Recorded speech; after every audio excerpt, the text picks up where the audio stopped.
ഞാൻ എൻ്റെ ദൃഷ്ടി നന്മയ്ക്കായി അവരുടെ മേൽ വെച്ച് അവരെ ദേശത്തിലേക്ക് വീണ്ടും കൊണ്ടുവരും. ഞാൻ അവരെ പണിയും പൊളിച്ചു കളയില്ല, അവരെ നടും പറിച്ചു കളയില്ല. ഈ വാക്യത്തിന്റെ പ്രാധാന്യത ഞാനൊന്ന് ചൂണ്ടിക്കാണിക്കാം. ഈ യെരമ്യാവിൽ തന്നെ 31 അധ്യായം എന്നെടുത്താട്ടെ. യെരമ്യാവ് 31 അധ്യായം അതിന്റെ 28 വാക്യം നോക്കിയാട്ടെ. ദൈവത്തിന്റെ 2 വിധമായ ഇടപെടൽ ഈ ജനത്തോട് 2 വിധത്തിൽ ദൈവം ഇടപെടുന്നത് കാണിച്ചു തരുന്നു. അന്ന് ഞാൻ പറിപ്പാനും പൊളിപ്പാനും ഇടിപ്പാനും നശിപ്പാനും കഷ്ടപ്പെടുത്തുവാനും അവരുടെ മേൽ ജാഗരിച്ചിരിക്കുന്നത് പോലെ പണിയുവാനും നടുവാനും അവരുടെ മേൽ ജാഗരിക്കും എന്ന് യഹോവയുടെ അരുളപ്പാട്. എന്റെ സഹോദരന്മാരെ ആ വാക്ക് കുറിക്കൊള്ളുക. As I was watching over them to pluck them up and to destroy. കഴിഞ്ഞ 2000 വർഷമായി അവരെ പറിച്ചു മുടിച്ചു കളയുവാൻ. നമുക്കറിയാം, പറിച്ചു കളയുക എന്ന് പറഞ്ഞാൽ to pluck them up, to uproot them. വചനത്തിലെ വാക്യങ്ങളെല്ലാം ഞാൻ എടുക്കുന്നില്ല. നിങ്ങളെ പറിച്ചു കളയുമെന്ന് പറഞ്ഞു. നോക്കുക, പാലും തേനും ഒഴുകുന്ന ഒരു ദേശം, ദൈവം നല്ല ദേശം എന്ന് പറഞ്ഞ് ഒറ്റുകാരെ ഒരു മുന്തിരിക്കുല 2 പേർ ചുമന്നുകൊണ്ട് വരത്തക്കവണ്ണം അത്ര സുഭിക്ഷമായ ഒരു ദേശം. ആവർത്തന പുസ്തകത്തിൽ പറയുന്നുണ്ട്, നിന്റെ ദേശത്ത് 7 വിധമായ ഫലങ്ങളാണ് കായ്ക്കുന്നത്. നിനക്ക് സംതൃപ്തിയായി ജീവിക്കാനുള്ളതുണ്ട്. ആ ദേശമുണ്ടല്ലോ, ദൈവം പറഞ്ഞു അവിടെ നിന്ന് നിന്നെ ഞാൻ പറിച്ചു കളയും. നമ്മൾ പലപ്പോഴും ഓർക്കാറുണ്ട് AD 70 അവരെ പറിച്ചു കളഞ്ഞെന്നല്ല. AD 70 യെരുശലേമും ദേവാലയവും ഒക്കെ നശിപ്പിക്കപ്പെട്ടു. അവരുടെ യെരുശലേമിന്റെ ചുറ്റുമുള്ള പ്രാന്തപ്രദേശം നശിപ്പിക്കപ്പെട്ടു. അത് നശിപ്പിക്കപ്പെട്ട് കഴിഞ്ഞപ്പോഴും ഏതാണ്ട് 90 കോട്ടകളും കാസൽസും മോർ ദാൻ 900 ഗ്രാമങ്ങളും ഇസ്രായേലിലുണ്ട്. അവിടെ ഒന്നും നശിപ്പിച്ചിട്ടില്ല. പക്ഷേ ദൈവജനത്തിൽ പറഞ്ഞു, ഞാൻ നിങ്ങളെ പറിച്ചു കളയും. ചരിത്രം ഒറ്റ വാക്കിൽ ഞാൻ പറഞ്ഞു നിർത്താം. AD 135 എംപറർ ഹേഡ്രിയൻ, അതിന്റെ ചരിത്രം നോക്കിയാൽ യഹൂദന്റെ ദേവാലയം നിന്നിടത്ത് എംപറർ ഹേഡ്രിയൻ AD 132 ഒരു ജൂപ്പിറ്റർ ദേവൻ ഒരു ദേവാലയം പണിയാൻ ആഗ്രഹിച്ചു. ആ ദേവാലയം പണിയാൻ താൻ പദ്ധതിയിട്ടപ്പോൾ ഒരു ഫോൾസ് മഷിഹ, ഒരു ബാർകോച്ബ എന്ന് പറയുന്ന ഒരു മനുഷ്യന്റെ നേതൃത്വത്തിൽ അവർ ആവേശത്തോടെ ഒന്നിച്ചുകൂടി റോമാക്കാരെ ഏതാണ്ട് 2-3 വർഷം മാറ്റി നിർത്തി. ആ കാലത്ത് ഭരിക്കുന്നത് എംപറർ ഹേഡ്രിയനാണ്. നോക്കുക, റോമാക്കാർ വളരെ ഫ്യൂരിയസ് ആയി. ജൂലിയസ് സെവീരിയസ് എന്ന് പറയുന്ന സൈന്യാധിപനെ ഒരു ദൗത്യമേൽപ്പിച്ചു. അദ്ദേഹം ഏതാണ്ട് 6 ലക്ഷത്തോളം യഹൂദനെ വാളുകൊണ്ട് വെട്ടിവീഴ്ത്തിയിട്ട് അവരോട് കൽപ്പന പറയുന്നുണ്ട്, നിങ്ങൾക്ക് ജീവൻ വേണോ ഇവിടെ നിന്ന് പോയിക്കോണം. എംപറർ ഹേഡ്രിയൻ ഒരു കൽപ്പന കൊടുത്തു, നിങ്ങൾ ഇവിടെ നിന്ന് പോയില്ലെങ്കിൽ നിങ്ങളെ കൊല്ലും. യഹൂദൻ ആ ദേശത്ത് നിന്ന് പലായനം ചെയ്തു. ആ ദേശത്ത് നിന്ന് യഹൂദൻ ഓടിപ്പോയി. എന്റെ പ്രിയപ്പെട്ടവരെ, പ്രാണരക്ഷാർത്ഥം ഓടിപ്പോയി. ഞാൻ നിങ്ങളോട് പറയട്ടെ, 1800 ആണ്ടിൽ യെരുശലേമിൽ 300 യഹൂദനിൽ കൂടുതലില്ല. 1827 പലസ്തീൻ പരിശോധിച്ചാൽ 500 യഹൂദന്മാരില്ല. 1865 ഏതാണ്ട് 10,000 യഹൂദന്മാരേ ഉള്ളൂ. എന്താ ഞാൻ ഈ പറയുന്നത്? സ്വർഗത്തിലെ ദൈവം പറഞ്ഞത് ഓർക്കണം, നിന്നെ ഞാൻ പറിച്ചു കളയും. I will watch over you to pluck him up and to destroy. അടുത്ത ഭാഗം, ആ വാക്യത്തിന്റെ അടുത്ത ഭാഗം എന്തുവാ? As I was watching over you to pluck you and to destroy, I will watch over them to build and to plant. അവരെ പണിയുവാനും നടുവാനും ഞാൻ ജാഗരിക്കും. ഇതാണ് നമ്മൾ 24 അധ്യായത്തിൽ വായിച്ചത്. 24 അധ്യായത്തില് ഞാൻ എൻ്റെ ദൃഷ്ടി അവരുടെ നന്മയ്ക്കായി അവരുടെ മേൽ വെച്ച് അവരെ വീണ്ടും ഇവിടെ കൊണ്ടുവരും. അവരെ ഞാൻ പണിയും, അവരെ ഞാൻ പൊളിക്കില്ല, ഞാൻ അവരെ നടും. എന്റെ സഹോദരന്മാരെ, ഇതാണ് പത്രോസ് പറഞ്ഞത്. പത്രോസ് പറഞ്ഞത് അപ്പോസ്തലപ്രവൃത്തി 3 അധ്യായത്തിന്റെ 19 തൊട്ടുള്ള വാക്യത്തിൽ പറഞ്ഞത്, until all these things are restored. പ്രവാചകന്മാർ പറഞ്ഞതെല്ലാം റീസ്റ്റോർ ചെയ്യണം. ഞാനും നിങ്ങളിന്ന് ജീവിക്കുന്ന കാലയളവ് യാതൊരു കരുണയും കാണിക്കാതെ കിടന്ന ജനമുണ്ടല്ലോ. 102-ാം സങ്കീർത്തനത്തിന്റെ 13-ാം വാക്യം, സഹോദരി ആ വാക്യം മാത്രം ഒന്ന് വായിച്ചേ. ആ 13-ാം വാക്യം പ്രിയപ്പെട്ടവരെ വളരെ കരുതലോടുകൂടെ ഒന്ന് ശ്രദ്ധിക്കണം. ഒരു പ്രത്യേക കാലഘട്ടം ദൈവം ചൂണ്ടിക്കാണിക്കുകയാണ്. നീ എഴുന്നേറ്റ് സിയോനോട് കരുണ കാണിക്കും, അവളോട് കൃപ കാണിക്കാനുള്ള കാലം, അതെ അതിന് സമയം വന്നിരിക്കുന്നു. the set time, അങ്ങനെയാണ് ഇംഗ്ലീഷിൽ. the set time to show her favor, അവളോട് കരുണ കാണിക്കാനുള്ള ദൈവിക പദ്ധതിയുടെ set time. Brothers and sisters, എന്നെ കേൾക്കുന്ന സഹോദരീസന്മാരെ, ഞാൻ നിങ്ങൾ ജീവിക്കുന്ന കാലയളവിലാണ്. കഴിഞ്ഞ രാത്രി ഞാൻ ചൂണ്ടിക്കാണിച്ചു, സ്വർഗത്തിലെ ദൈവരുടെ പിതാക്കന്മാരോട് ചെയ്ത നിയമമോർത്തു. ഈജിപ്തിൽ നിന്ന് അവരെ പുറപ്പെടുവിച്ചു കൊണ്ടുവന്നത് 6-ാം അധ്യായം പുറപ്പാട് 6-ൽ നമ്മൾ വായിച്ചു. അവരോട് ചെയ്ത നിയമമോർത്തു. ആ നിയമം ആ സ്ഥലം അവർക്കുള്ളതാണ് എന്നുള്ള നിയമമോർത്തു. ദൈവത്തിന്റെ കരം പ്രവർത്തിച്ച് അവരെ ആ ഫറവോന്റെ സാമ്രാജ്യത്തിൽ നിന്ന് വിടുവിച്ച് അവരെ പലസ്തീന്റെ മണ്ണിലേക്ക് കൊണ്ടുവന്നു.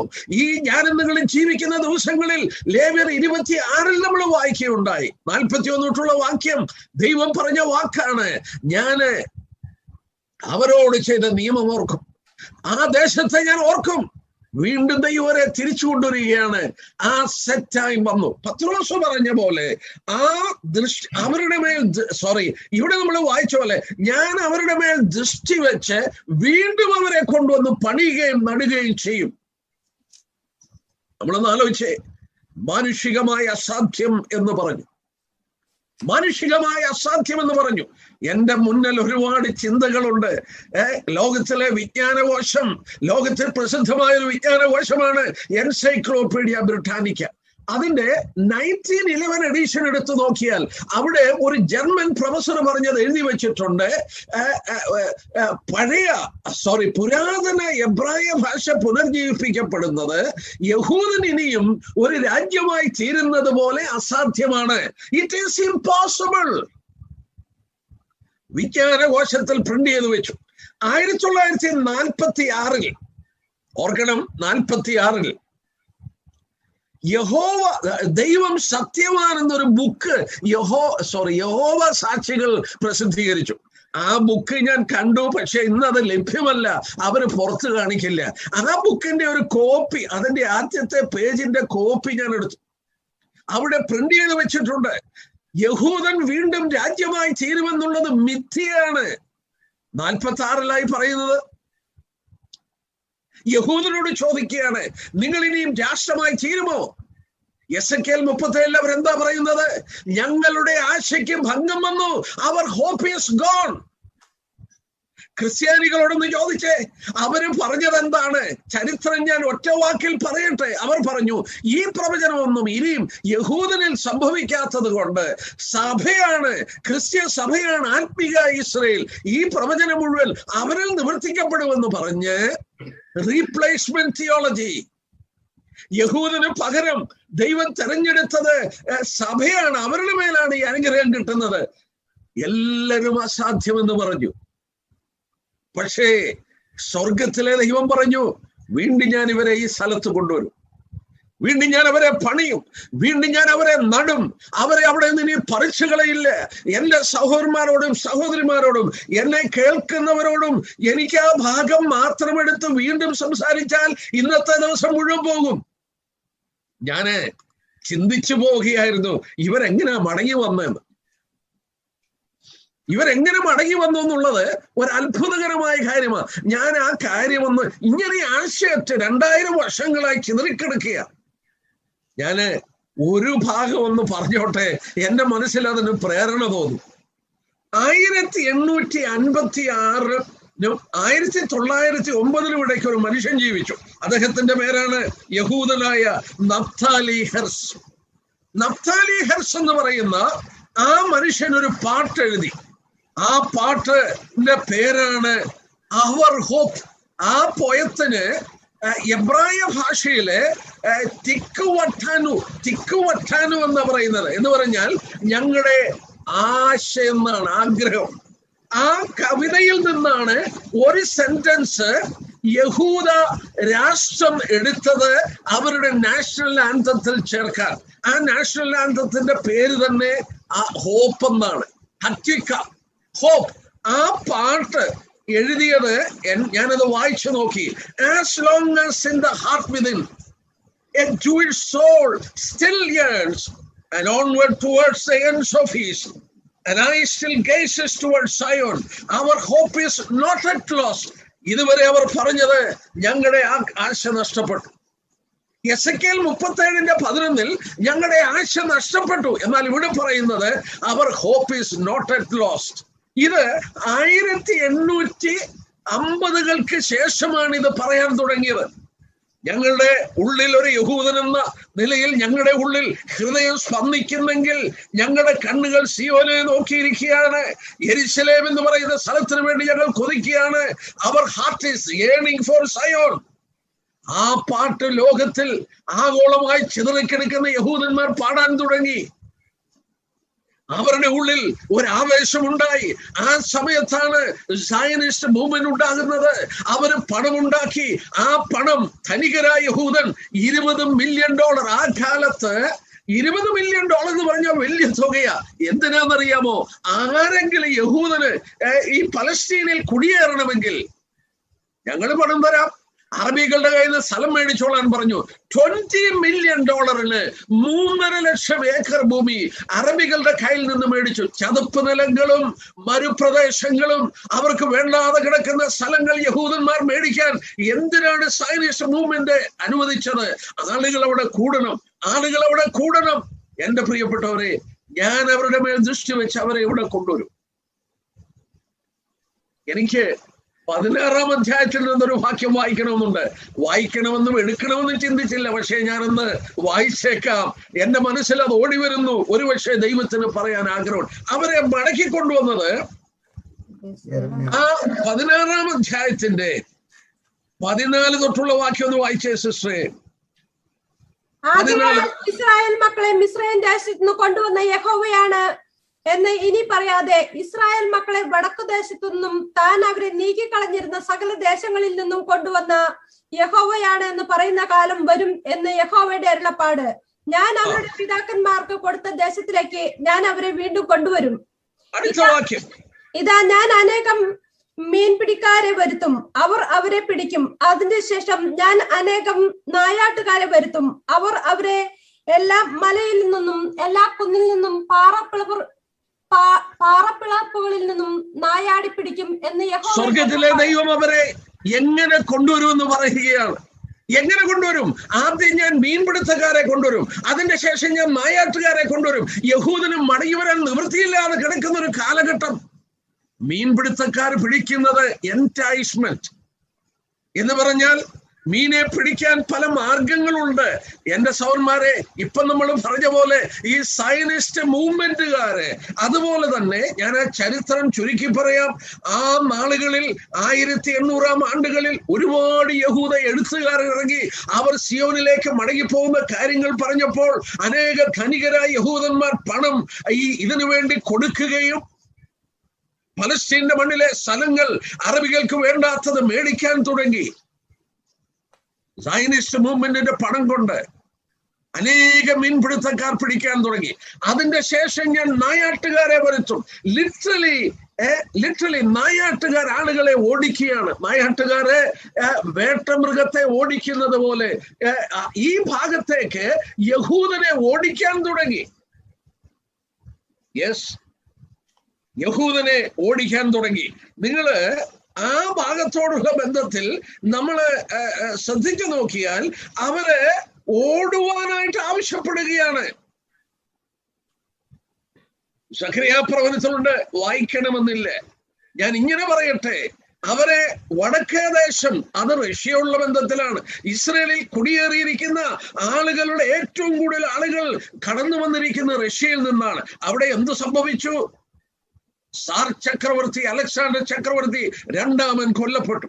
ആ രണ്ടാമൻ കൊല്ലപ്പെട്ടപ്പോൾ ഒരു യഹൂദ സ്ത്രീയെ സംശയിച്ചു. ഭീകരമായ പീഡയുണ്ടായ യഹൂദന്. അലക്സാണ്ടർ മൂന്നാമൻ ഭരണത്തിൽ വരുമ്പോൾ യഹൂദൻ അവിടെ നിന്ന് ഓടാൻ തുടങ്ങി. അത് കഴിഞ്ഞപ്പോൾ കമ്മ്യൂണിസ്റ്റ് വിപ്ലവം, യഹൂദൻ ഓടാൻ തുടങ്ങി. ഒക്ടോബർ വിപ്ലവം, കമ്മ്യൂണിസ്റ്റുകാര് അവരെ കൊല്ലാൻ തുടങ്ങി, അവരെ ഓടാൻ തുടങ്ങി. നോക്കുക, ഞാൻ അനേക നായാട്ടുകാരെ വരുത്തും. ഹിറ്റ്ലർ വന്നു, അവരെ യൂറോപ്പിലുള്ള യഹൂദനെ വേട്ടമൃഗങ്ങളെ പോലെ നായാടാൻ തുടങ്ങി. അവർ പ്രാണരക്ഷാർത്ഥം ഓടി. ദൈവം പറഞ്ഞ വാക്ക് കണ്ടോ? ആദ്യം ഞാൻ മീൻപിടുത്തക്കാരെ കൊണ്ടുവരും, അതിന്റെ ശേഷം ഞാൻ നായാട്ടുകാരെ കൊണ്ടുവരും, ഞാൻ അങ്ങനെ നിങ്ങളെ ഇവിടെ കൊണ്ടുവരും. യെസ്, എത്ര ആശ്ചര്യമായി അത് സംഭവിച്ചു. സ്വർഗത്തിലെ ദൈവത്തിന്റെ കരം നിങ്ങൾ നോക്കിയാട്ടെ. എന്റെ പ്രിയപ്പെട്ടവരെ, ചരിത്രമൊന്നും അവിചാരിതമല്ല. പത്രോസ് പറഞ്ഞ വാക്കിനെ മറക്കരുത്. വിശുദ്ധ പ്രവാചകന്മാർ ലോകാരംഭം മുതൽ പറഞ്ഞ ഇതൊക്കെ നിവർത്തിക്കപ്പെടുന്നത് വരെ ക്രിസ്തു സ്വർഗത്തിൽ കാണും. ഇത് നിവർത്തിക്കപ്പെട്ട് കഴിയുമ്പോൾ അവൻ മടങ്ങി വരും. Times of restoration. ഞാനും നിങ്ങൾ ജീവിക്കുന്ന കാലഘട്ടം ഈ റിസ്റ്റോറേഷന്റെ സമയമാണ്. ഞാന് ആ പാടിയ പാട്ടുണ്ടല്ലോ, ആ പാട്ടിനോടുള്ള ബന്ധത്തിൽ കുറെ കാര്യം കൂടെ പറയണമെന്ന് വിചാരിച്ചു. കാരണം നിങ്ങള് ബാബിലോണിൽ നിന്ന് ഇവർ മടങ്ങി വന്നത് ശ്രദ്ധിച്ചാൽ അവിടെ നമ്മൾ വായിക്കുന്നുണ്ട്. എസ്രയുടെ പുസ്തകം 1-ാം അധ്യായത്തിന്റെ 1-ാം വാക്യവും 5-ാം വാക്യവും വായിച്ചാൽ, യഹോവ ദൈവം ഉണർത്തിയ ഏവനും, ദൈവം രാജാവിനെ ഉണർത്തി, ദൈവം ജനങ്ങളെ ഉണർത്തി, ദൈവം ഉണർത്തിയ ജനങ്ങൾ മടങ്ങി വന്നു, ദൈവം ഹൃദയങ്ങളിൽ പ്രവർത്തിക്കുന്നു.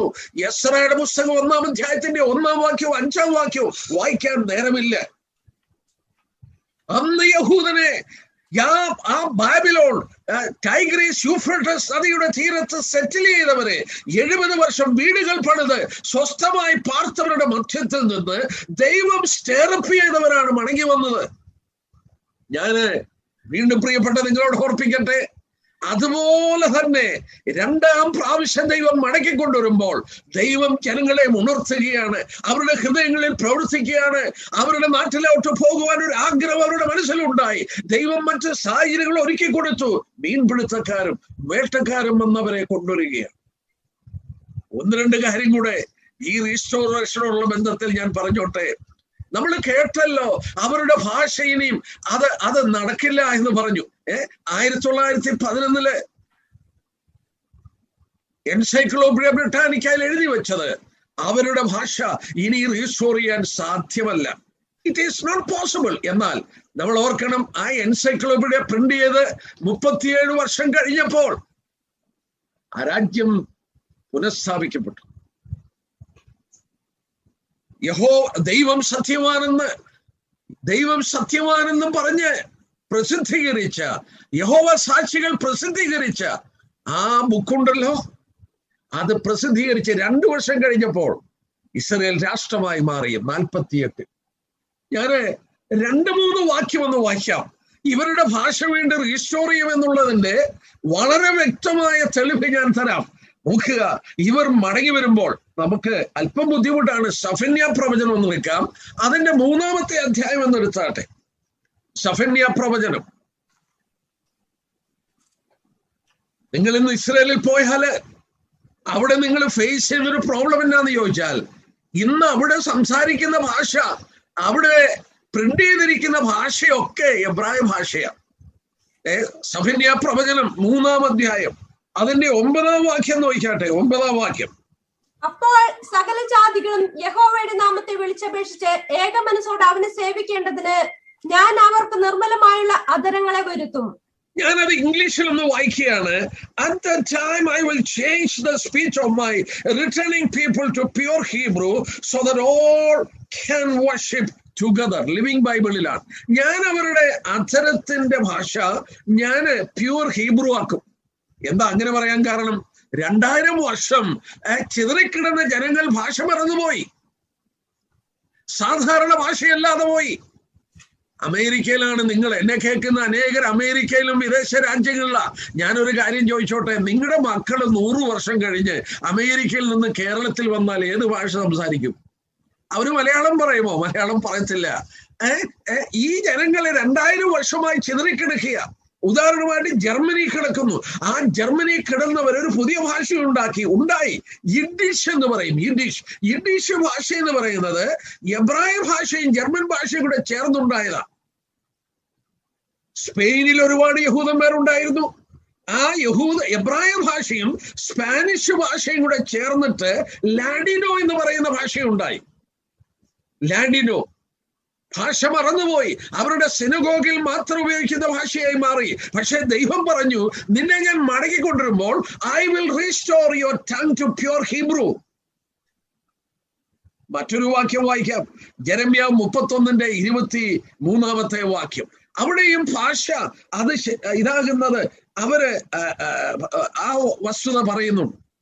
ഇസ്രായേലിന്റെ ദൈവമായ സൈന്യങ്ങളുടെ യഹോവ ഇപ്രകാരം അരുളി ചെയ്യുന്നു, ഞാൻ അവരുടെ പ്രവാസികളെ മടക്കി വരുത്തുമ്പോൾ അവർ ഇനിയും യഹൂദാദേശത്തും അതിലെ പട്ടണങ്ങളിലും നീതിനിവാസമേ വിശുദ്ധ പർവ്വതമേ യഹോവ നിന്നെ അനുഗ്രഹിക്കുമാറാകട്ടെ. Yes, when I bring back the captivity of Judah, they shall use the speech in the land of Judah and in the cities. English നോക്കിക്കോ, ഇങ്ങനെ ഈ ഭാഷ വീണ്ടും ഉപയോഗിക്കും. ഒരു വാക്യം കൂടെ ഒന്ന് വായിച്ചേക്കാം. യെശയ്യാ പ്രവചനം 19:18. യെശയ്യാവ് 19:18 നോക്കിയാട്ടെ. ഭാവിയിൽ 1000 ആണ്ട് വാഴ്ചയുടെ കാര്യമാണ് പറയുന്നത്. യെശയ്യാ പ്രവചനം 19. 5 പട്ടണങ്ങൾ കനാൻ ഭാഷ സംസാരിച്ച് സൈന്യങ്ങളുടെ യഹോവയോട് സത്യം ചെയ്യും. ഈജിപ്തിലുള്ള 5 പട്ടണങ്ങൾ കനാൻ ഭാഷ, എബ്രായ ഭാഷ സംസാരിക്കും. ഞാൻ ഒരു കാര്യം പറഞ്ഞ ആ ഭാഗം അങ്ങ് വിടുകയാണ്. മൃതമായ ഭാഷ, മരിച്ചുപോയ ഭാഷയാണ് എബ്രായ ഭാഷ. Dead language. ലോകത്തിൽ ഡെഡായി കിടന്ന ഒരു ഭാഷയും ഇന്ന് വരെ പുനർജീവിപ്പിക്കപ്പെട്ടിട്ടില്ല. Keep it in mind. മരിച്ചുപോയ ഒരു ഭാഷയും പുനർജീവിപ്പിക്കപ്പെട്ടിട്ടില്ല. ഒറ്റ ഭാഷയുള്ളൂ, അത് എബ്രായ ഭാഷയാണ്. The only language that has resurrected after death is Hebrew language. ഞാൻ ഇസ്രയേലിൽ പോയപ്പോൾ അവരുടെ മോളുകളുണ്ട്, അവരുടെ കൃഷിയിടങ്ങളിൽ മോളുകളുണ്ട്.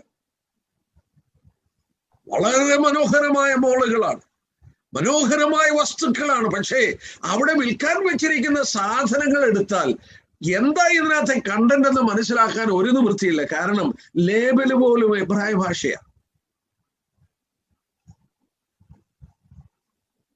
അവർ സംസാരിക്കുന്നത് എബ്രായ ഭാഷയാണ്. പത്രോസ് പറഞ്ഞ പോലെ റിസ്റ്റോറേഷൻ. ഞാൻ വീണ്ടും ഓർപ്പിക്കട്ടെ, ദൈവമാൻ ദേശത്തില് മഴ നിർത്തിക്കളഞ്ഞു. മഴ ഞാൻ വായിക്കുന്നില്ല. യെശയ്യാവ് 5:6 മേഘങ്ങളോട് കൽപ്പിച്ചു, മഴ പെയ്യരുത്, ഇവരെന്നെ അനുസരിക്കാത്ത ജനമാണ്, മുൻമഴയും പിന്മഴയും. ജെരമ്യാവ് 3:3 അതുകൊണ്ട് മഴ നിന്നുപോയി. ജെരമ്യാവ് 5:24 വാക്യം, മുൻമഴയും പിന്മഴയും പെയ്തിരുന്നു, അത് നിൽക്കുവാൻ നിങ്ങളുടെ ഭാവമാണ്. കാരണം സ്വർഗത്തിലെ ദൈവം ആശ്ചര്യമായി മഴ നിർത്തിക്കളഞ്ഞു. പ്രവാചകന്മാരിലൂടെ പറഞ്ഞു, നിന്റെ ദേശമുണ്ടല്ലോ, നിന്റെ ദേശം ഞാന് ചെമ്പ് പോലെയാക്കും. ഒരു ദേശത്ത് 2000 വർഷം മഴ പെയ്യാതെ കിടന്നാൽ എങ്ങനെയിരിക്കും? എന്നാൽ ദൈവം മേഘങ്ങളോട് കൽപ്പിച്ചു, എന്റെ ജനമായ ഇസ്രായേൽ മടങ്ങി വരുവാൻ അടുത്തിരിക്കുന്നത് കൊണ്ട് നിങ്ങൾ കൊമ്പുകളെ നീട്ടി ബലം കായ്ക്കണം. എസെക്കിയേൽ പ്രവചനത്തിൽ അത് വായിക്കുന്നുണ്ട്. അതിന്റെ 36-ാം അധ്യായം അതിന്റെ 8-ാം വാക്യം, നിങ്ങളോ ഇസ്രായേൽ പർവ്വതങ്ങളെ എന്റെ ജനമായി ഇസ്രായേൽ വരുവാൻ അടുത്തിരിക്കുന്നുണ്ട്, ഷൂട്ട് ഫോർത്ത്, നിങ്ങൾ വീണ്ടും കൊമ്പുകളെ നീട്ടണം. എന്റെ സഹോദരന്മാരെ സഹോദരിമാരെ, ആശ്ചര്യമായി അവിടെ മഴ പെയ്യാൻ തുടങ്ങി. ഞാൻ ഒരിക്കൽ യെരുശലേമിൽ നിൽക്കുമ്പോൾ കുടയ്ക്ക് വേണ്ടി ഓടി. ഭയങ്കര മഴ, ഞങ്ങൾക്ക് മുന്നോട്ട് യാത്ര ചെയ്യാൻ നിവൃത്തിയില്ല. ഞാൻ ഓടി. അവിടെ ബുദ്ധിയുള്ള ഇവരെന്തോ ചെയ്തു, കൊണ്ടുവന്ന് കൊട വലിയ കാറിനകത്ത് കൊണ്ടുവന്ന് തെള്ളുകയാണ്. ആളുകള് ഈ ഭക്ഷണം കണ്ടിട്ട് ഭക്ഷണപ്പൊതി എടുക്കാൻ ഓടുന്ന പോലെ ഈ കൊടകൾ കിട്ടുന്ന വിലയ്ക്ക് മേടിച്ചു. കാരണം നനയാതെ നടക്കാൻ. ഞാനും ഒരു കുട മേടിച്ചു. $5-10 കൊടുത്ത് ഞാനും ഒരു കുട മേടിച്ചു. ഞാൻ പറഞ്ഞത്, ഇന്നവിടെ മഴ പെയ്യുന്നു. ആ ഭൂമി സന്ദർശിച്ചിട്ടുള്ളവർക്കറിയാം, ഇത്ര മനോഹരമായ കൃഷിഭൂമി. യെസ്, മനോഹരമായ കൃഷിഭൂമി. ലോകത്തിലെ ഏറ്റവും വിദഗ്ധന്മാരാണ് കൃഷിയിൽ. അവര് ഭക്ഷണങ്ങൾ, സിട്രസ് ഫ്രൂട്ട്സും അവക്കാഡോ, ഓറഞ്ചും അതുപോലെ ഇങ്ങനെയുള്ള ഭക്ഷണങ്ങൾ, ഫ്രൂട്ടുകളൊക്കെ അവർ കയറ്റി അയക്കുന്നു. ഒരു വാക്യം എന്റെ മനസ്സിൽ ഓടി വരുന്നത് പറയാതിരിക്കാൻ നിവൃത്തിയില്ല. ഞാനൊരു ചോദ്യം ചോദിച്ചോട്ടെ. ഈ ദേശത്ത് പലരും ഭരിച്ചില്ലേ? ഇതിന് ശേഷം പലരുടെയും കയ്യിലല്ലായിരുന്നു. ഉദാഹരണമായിട്ട് അറബികൾ അവിടെ പാർത്തില്ലേ? എന്തിനു പറയുന്നു?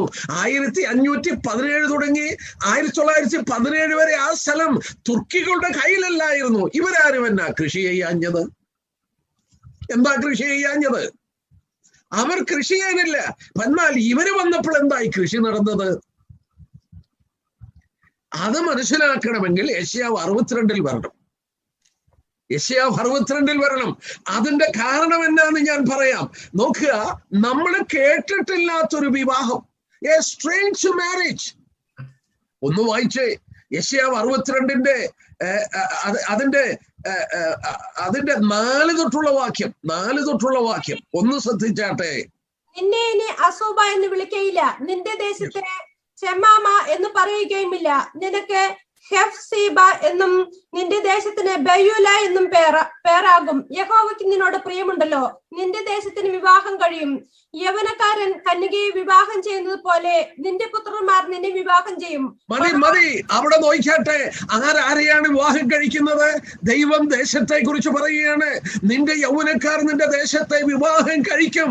ആ ദേശത്തിന്റെ പേരെന്തായിരുന്നു? അസൂബ എന്നും ഷെമമ എന്നും. അതാ അതിന്റെ അർത്ഥം. അസൂബ എന്ന് പറഞ്ഞാൽ ഫോർസേക്കൻ, മറന്നു കിടന്നു.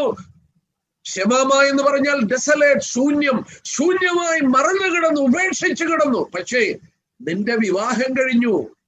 ഇപ്പോഴോ ഹെഫ്സബ ആൻഡ് ബയൂല. ഹെഫ്സബ എന്ന് പറഞ്ഞാൽ എന്റെ പ്രമോദം, ബയൂല എന്ന് പറഞ്ഞാൽ വിവാഹസ്ഥ. ഒരു യൗവനക്കാരൻ ഒരു യൗവന കന്യകയെ വിവാഹം കഴിക്കുമ്പോൾ അവളിൽ പ്രമോദിക്കുന്നത് പോലെ ഈ യഹൂദന്മാർ അവരെ മടക്കി ദൈവം കൊണ്ടുവന്നപ്പോൾ, അവരുടെ കരങ്ങൾ ആ ഭൂമി സ്പർശിച്ചപ്പോൾ, നമ്മൾ ഓർക്കണം, ഏത് വിവാഹവും ഉടമ്പടിയിലൂടെയാണ് നടക്കുന്നത്. ഈ ദേശം അവരോട് ഉടമ്പടി ചെയ്ത ദേശമാണ്. എന്ത് സംഭവിച്ചു? ഒരു വാക്യം കൂടെ ഞാൻ കാണിക്കാം. യെശയ്യാവ് തന്നെ 27 നിങ്ങൾ ഇംഗ്ലീഷ് ബൈബിൾ ഉണ്ടെങ്കിൽ ഒന്ന് വായിച്ചോണേ. 27 അധ്യായത്തിൽ ഇത് സംഭവിക്കുകയാണെന്ന്. 27 6 വാക്യം നോക്കിയാട്ടെ. മലയാള ഭാഷ അല്പം വിഭിന്നമാണ്. 6 വാക്യം ഒന്ന് വായിക്കാം. വരും കാലത്ത് യാക്കോബ് വേരൂന്നുകയും ഇസ്രായേൽ തളിർത്തു പൂക്കുകയും അങ്ങനെ ഭൂതലത്തിന്റെ ഉപരിഭാഗം ഫലപൂർണമാകുകയും ചെയ്യും. യെസ്, ഇംഗ്ലീഷിൽ വായിച്ചാൽ അങ്ങനെയല്ല പറഞ്ഞിരിക്കുന്നത്. ഇംഗ്ലീഷിൽ പറയുന്നത് നോക്കുക, ഭൂമിയുടെ ഉപരിതലം ഫലപൂർണമാകുമെന്നുള്ളത്. they shall fill the world with fruits. അവർ മടങ്ങി വന്ന് അവർ വേരൂന്നുമ്പോൾ they will fill the world with fruits.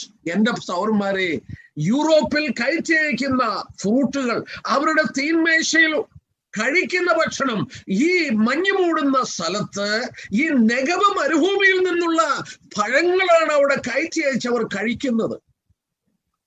Avocados അമേരിക്കയിലോട്ട് കയറ്റി അയക്കാൻ നോക്കിയ യഹൂദൻ. അമേരിക്ക അവക്കാഡോസിൽ സെൽഫ് സഫീഷ്യന്റ് ആണ്. യഹൂദന്മാർ പോയി യൂറോപ്യൻസിനെ അവക്കാഡോ തിന്നാൻ പഠിപ്പിച്ചു. ഇന്ന് അവരുടെ ഏറ്റവും വലിയ മാർക്കറ്റ് അവക്കാഡോസിന്റെ ഈ പ്രദേശമാണ്, യൂറോപ്പാണ്. നിങ്ങൾക്കറിയാമോ കേരളം? എന്റെ ബാല്യകാലത്തിൽ ഒരു ഗ്രാമത്തിലാണ് ഞാൻ വളർന്നത്. ആ ഗ്രാമപ്രദേശത്ത് ഇതുപോലെ പഴങ്ങളൊന്നുമില്ല, നമ്മുടെ വാഴപ്പഴങ്ങളൊക്കെ ഉള്ളൂ. എന്റെ പിതാവ് യാത്ര ചെയ്തിട്ട് വരുമ്പോൾ കൊണ്ടുവരുന്ന വിശിഷ്ടമായ ഫലമാണ് മാതളനാരകം. എനിക്ക് ഇന്നും ഓർമ്മയുണ്ട്. അത് കാണാൻ തന്നെ ഒരു കൊതിയാണ്. എന്റെ പിതാവും മാതളനാരകവും അതുപോലുള്ള പഴങ്ങളൊക്കെ കിട്ടിയാൽ മേടിച്ചോണ്ട് വരും. കാരണം അതൊരു റെയർ ഫ്രൂട്ടാണ്. ഇപ്പം നിങ്ങള് ഈ കേരളത്തിന്റെ തെരുവിലൂടെ നടക്കാമോ? കൂട്ടിയിട്ടിരിക്കുകയാണ് ഈ പഴങ്ങളെ, ഈ ഫ്രൂട്ടുകള്. എന്താ അതിന്റെ കാരണം? അതിന് കാരണം യഹൂദന. നമ്മുടെ പ്രൈം മിനിസ്റ്റർ മോഡി ഇസ്രായേൽ സന്ദർശിച്ചപ്പോൾ വീക്ക് എന്ന് പറയുന്ന ഒരു മാഗസിൻ ഇറക്കി. ആ മാഗസിനിലെ ഫ്രണ്ട് പേജിലെ ഈ ഇസ്രായേൽ പ്രൈം മിനിസ്റ്റർ ബെഞ്ചമിൻ നെതന്യാഹുവും നമ്മുടെ പ്രൈം മിനിസ്റ്ററോടെ നിൽക്കുന്ന പടമാണ് മോഡി. ഞാൻ ആ മാസിക വളരെ ശ്രദ്ധയോടെ വായിച്ചപ്പോൾ കാണാം ഇന്ത്യയുടെ ഒരു മാപ്പ്. ഈ മാപ്പ് ഇട്ടിട്ട് ഇസ്രായേലിന്റെ കൊളാബറേഷനിൽ കൃഷി നടക്കുന്ന ഭൂമികളെല്ലാം മാർക്ക് ചെയ്തിട്ടുണ്ട്. ഞാൻ നോക്കിയപ്പോൾ വടക്കേ ഇന്ത്യയില് രാജസ്ഥാനിലും ഗുജറാത്തിലും എന്ന് വേണ്ട വടക്കേ ഇന്ത്യയുടെ പ്രദേശത്തേറിയ ഭാഗത്തും കൃഷി നടക്കുന്നു. ഞാന് മലബാറിൽ നിൽക്കുമ്പോൾ ഒരു സഹോദരൻ ഞാൻ കൂടെ വഴി നിൽക്കുമ്പോൾ കാണാം ട്രക്കിലൂടെ നല്ല ചെറിയ ഈ കുക്കുമ്പർ പോകുന്നു. അദ്ദേഹം പറഞ്ഞു, ബ്രദറെ, ഈ കുക്കുമ്പർ ഒരു ഫാമിൽ കൃഷി ചെയ്യുന്നു. ഇസ്രയേലോടുള്ള ബന്ധത്തിൽ കൃഷി നടക്കുകയാണ്. എന്റെ പ്രിയപ്പെട്ടവരെ, ഇന്ത്യ മുഴുവൻ കൃഷി നടക്കുകയാണ്. ഇസ്രയേൽ കൊളാബറേഷനിൽ, ടെക്നോളജിയിൽ. They are filling the world with fruits. പ്രവാചകന്മാർ പറഞ്ഞത് കൺമുമ്പിൽ നിവർത്തിക്കുകയാണ്. പിന്നെ ഒരു കാര്യം കൂടെ പറഞ്ഞ് ഞാൻ അങ്ങ് വിടാം. കാരണം ഞാൻ ആ റീസ്റ്റോറേഷനെ കുറിച്ച് പറഞ്ഞുകൊണ്ടിരുന്നാൽ ഞാൻ ഒരുപാട് പറയും. അതുകൊണ്ട് അതങ്ങനെ പറയണ്ട. എന്നാൽ ഒറ്റ കാര്യം നിങ്ങളുടെ ചിന്തയ്ക്ക് പറഞ്ഞ് ഞാൻ അവിടെ വിട്ടിട്ട് ഞാൻ തുടർന്നുള്ള ഭാഗത്തിലോട്ട് കടക്കുകയാണ്. ഇവര് നിങ്ങളൊന്ന് ശ്രദ്ധിച്ചേ, 2000 വർഷം ഇവര് ഒരു വിജയവും കണ്ടിട്ടില്ല. കൊന്നൊടുക്കുകയായിരുന്നു. എന്നാൽ ഇവര് രാജ്യമായി തീർന്ന ശേഷം ഒറ്റ പരാജയം കണ്ടിട്ടുണ്ടോ? അതെന്താ അതിന്റെ കാരണം? 2 വാക്യം വായിക്കുമ്പോൾ അതിന്റെ കാരണം മനസ്സിലാകും. ഒന്ന്, നമുക്ക് ലേവ്യ പുസ്തകം 26:17 നോക്കിക്കാട്ടെ. 26-ാം അധ്യായം, ലേവ്യ പുസ്തകം 26-ാം അധ്യായത്തിന്റെ 17-ാം വാക്യം. നിങ്ങൾ എന്റെ കൽപ്പനകള് അനുസരിക്കാതെ വന്നാൽ നിങ്ങളെ ഞാൻ ശിക്ഷിക്കുമ്പോൾ. 17-ാം വാക്യം നോക്കിക്കാട്ടെ. 26:17. നിങ്ങൾ തമ്മിൽ അന്യായം ചെയ്യരുത്. ഇല്ലല്ല, നിങ്ങൾ ശത്രുക്കളോട് തോറ്റുപോകും. യെസ്, ഞാൻ നിങ്ങളുടെ നേരെ ദൃഷ്ടി വെച്ച് നിങ്ങൾ ശത്രുക്കളോട് തോറ്റുപോകും. നിങ്ങൾ എന്നെ അനുസരിക്കാതെ ഞാൻ നിങ്ങളെ ശിക്ഷിക്കുമ്പോൾ, നിങ്ങൾ ദേശത്തിൽ ചിതറിക്കിടക്കുമ്പോൾ നിങ്ങൾ ശത്രുക്കളോട് തോറ്റുപോകും. 2000 വർഷം അവർ ശത്രുക്കളോട് തോറ്റു. ആവർത്തനം 28 എടുത്തേ. ആവർത്തനം 28. അവിടെ ദൈവം അവർക്ക് അനുകൂലമായി തീരുമ്പോൾ അവിടെ മറ്റൊരു കാര്യം സംഭവിക്കും. 28-ന്റെ 7-ാം വാക്യം നോക്കിയാട്ടെ. ആവർത്തനം 28. യെസ്. ശത്രുക്കളെ യഹോവ നിന്റെ മുൻപിൽ തോൽക്കുമാറാക്കും. അവർ ഒരു വഴിയായി നിന്റെ നേരെ വരും, 7 വഴിയായി നിന്റെ മുൻപിൽ നിന്ന് ഓടിപ്പോകും. നിന്നോട് എതിർക്കുന്ന ശത്രുക്കൾ ഉണ്ടല്ലോ, നിന്റെ മുമ്പിൽ തോറ്റുപോകും. അവർ നിന്റെ നേരെ വരും, 7 വഴിയായിട്ട് ഓടിപ്പോകും. എന്താ ഈ സംഭവിച്ചത്? 67 യുദ്ധത്തിൽ ലോകം മുഴുവൻ പറഞ്ഞു, ഏതാനും ദിവസത്തിനുള്ളിൽ ഇസ്രായേൽ തുടച്ചു മാറ്റപ്പെടും. കാരണം അവരുടെ കര മുഴുവൻ സൈന്യങ്ങൾ വളഞ്ഞിരിക്കുകയാണ്. എന്തോ പറ്റി? 6-ാം ദിവസമൊക്കെ ആയപ്പോൾ, 6 ഒരു 4 ദിവസമൊക്കെ ആയപ്പോൾ ലോകം മുഴുവൻ അലറാൻ തുടങ്ങി. ലോകം മുഴുവൻ ശബ്ദമുയർത്തി, നിർത്തണം നിർത്തണം ഈ യുദ്ധം. കാരണം എന്നാ? ഈ പറഞ്ഞ പോലെ 7 വഴിക്ക് ഓടുകയാണ്. സീനായി മരുഭൂമിയിൽ കിടന്ന 80,000 തുടങ്ങി 1,00,000 ഈജിപ്ഷ്യൻ പടയാളികൾ സഹായമില്ലാതെ കിടക്കുകയാണ് അവിടെ. അവർ സറണ്ടർ ചെയ്തു. സിറിയ മതിയായി, കൈകൾ കൂപ്പി, നിർത്തണം. ജോർദാന് മതിയായി, അവരുടെ ദേശങ്ങൾ നഷ്ടപ്പെടുകയാണ്. ഇത് നേരത്തെ എന്നാ സംഭവിക്കാഞ്ഞ്? ഞാൻ നിങ്ങളെ പറിപ്പാനും പൊളിപ്പാനും നശിപ്പിപ്പാനും ജാഗരിച്ചതുപോലെ നിന്നെ പണിയുവാനും നടുവാനും ഞാൻ ജാഗരിക്കും. എന്റെ സഹോദരന്മാരെ, ദൈവത്തിന്റെ ഇടപെടലിന്റെ വ്യത്യാസം നിങ്ങൾ കാണുന്നു. മാത്രമല്ല, ഞാന് ഇസ്രയേലിൽ ചെന്നപ്പോഴാണ് ഇത് കണ്ടത് കേട്ടോ. നിങ്ങൾക്ക് വേണമെങ്കിൽ ഒരു വാക്യം, ഞാനത് കണ്ടിട്ട് ഞാൻ ഈ വചനത്തെ മനസ്സിലാക്കിയത്, അല്ലാതെ ആരും എനിക്ക് പറഞ്ഞു തന്നതല്ല. യെരമ്യാ പ്രവചനം 31-ാം അധ്യായം നിങ്ങളൊന്ന് എടുത്തേ. ഞാന് ഇസ്രയേലിൽ പോയപ്പോൾ അവിടെ ഏറ്റവും ബുദ്ധിമുട്ടെന്ന് പറയുന്നത് അവരുടെ കസ്റ്റംസ് ക്ലിയർ ചെയ്ത് പോകാനാണ്. അവിടെ കസ്റ്റംസിലോട്ട് നമ്മൾ ചെല്ലുന്നതിന് മുമ്പ് അവിടെ നമുക്ക് ഇൻസ്ട്രക്ഷൻസ് തരുന്നുണ്ട്. ബസ്സിലിരുന്ന് ടൂർ ഗൈഡ് അദ്ദേഹം പറയും, ഫോട്ടോ എടുക്കരുത്, എല്ലാം എടുത്ത് അകത്തിടണം, നിങ്ങൾ മിണ്ടരുത്, നിങ്ങളെ കണ്ണുകൾ നോക്കിക്കൊണ്ടിരിക്കുകയാണ്, നിങ്ങൾ അറിയുന്നില്ല, നിങ്ങളെ ശ്രദ്ധിക്കുന്ന പലരുമുണ്ട്, ഭയങ്കരം സെക്യൂർഡ് ആണ്, സെൻസിറ്റീവ് പ്ലേസ് ആണ്, ഓരോരുത്തരും അവരവരുടെ ലഗേജ് എടുത്തുകൊണ്ട് നടക്കണം. ഭയങ്കരമായിട്ട് ഭയം നിറങ്ങി. അവിടെ ഞങ്ങൾ ഇറങ്ങിയപ്പോൾ ഞാൻ എൻ്റെ കണ്ണുകൾ പതിച്ചത്, ആ ഇമിഗ്രേഷൻ വളരെ സെൻസിറ്റീവാണ്. കാരണം ആ ശത്രുക്കളെല്ലാം അതിലേക്ക് നുഴഞ്ഞു കയറാൻ ശ്രമിക്കുകയാണ്. പക്ഷെ അവിടെ ഇരിക്കുന്ന മുഴുവൻ യഹൂദ സ്ത്രീകളാണ്. യഹൂദ ചെറുപ്പക്കാര സ്ത്രീകൾ. ഞാൻ അപ്പുറത്തോട്ട് കയറിയപ്പോൾ കാണാം മുഴുവൻ യൂണിഫോം ഇട്ട് മുഴുവൻ ഗൺസുകൾ, തോക്കുകൾ പിടിച്ച് ഓട്ടോമാറ്റിക് റൈഫിൾസുമായിട്ട് പെണ്ണുങ്ങൾ നിൽക്കുക, എല്ലാ ചെറുപ്പക്കാർ.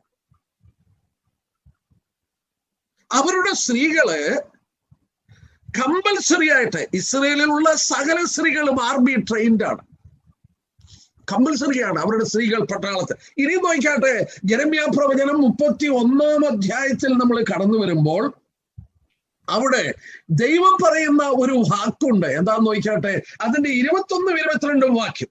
നിനക്ക് അടയാളങ്ങളെ വെക്കുക, കൈ ചൂണ്ടി നാട്ടുക, നീ പോയ പെരുവഴി മനസ്സിൽ വെച്ചുകൊള്ളുക. ഇസ്രായേൽ കന്യകെ മടങ്ങി വരിക, നിന്റെ ഈ പട്ടണങ്ങളിലേക്ക് തന്നെ മടങ്ങി വരിക. വിശ്വാസത്യാഗിനിയായ മകളെ, നീ എത്രത്തോളം ഉഴന്നു നടക്കും? യഹോവ ദേശത്ത് ഒരു പുതുമ സൃഷ്ടിക്കുന്നു, സ്ത്രീ പുരുഷനെ ചുറ്റി പരിപാലിക്കും. മതി, നിങ്ങൾ തന്നെ ഒന്ന് വായിച്ചു നോക്കിയേ. ഇസ്രായേലിന്റെ 4000 വർഷം ചരിത്രത്തിൽ അവരുടെ സ്ത്രീകൾ ആയുധം എടുത്തിട്ടില്ല, അവരുടെ സ്ത്രീകൾ യുദ്ധം ചെയ്യാൻ പോയിട്ടില്ല.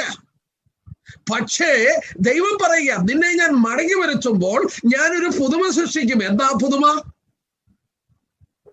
സ്ത്രീകൾ പുരുഷന്മാരെ ചുറ്റി പരിപാലിക്കും. എന്റെ സഹോദരന്മാരെ, ഇന്ന് പുതുമ ദൈവം സൃഷ്ടിച്ചു. സ്ത്രീകൾ അവരെ മാത്രമല്ല, ഞാൻ മനസ്സിലാക്കി അവരുടെ ആർമി ട്രെയിനിങ് കഴിഞ്ഞ സ്ത്രീകളുടെ വീട്ടിൽ അവർ പാചകം ചെയ്യുമ്പോഴും കുഞ്ഞുങ്ങളെ വളർത്തുമ്പോഴും അവരുടെ വീട്ടിൽ തോക്ക് വെച്ചിട്ടുണ്ട്. അവർ 24 മണിക്കൂറിനുള്ളിൽ കൽപ്പന കൊടുത്താൽ 10 ലക്ഷം പടയാളികൾ യൂണിഫോമിൽ അണിനിരക്കും ഈ കൊച്ചു രാജ്യം.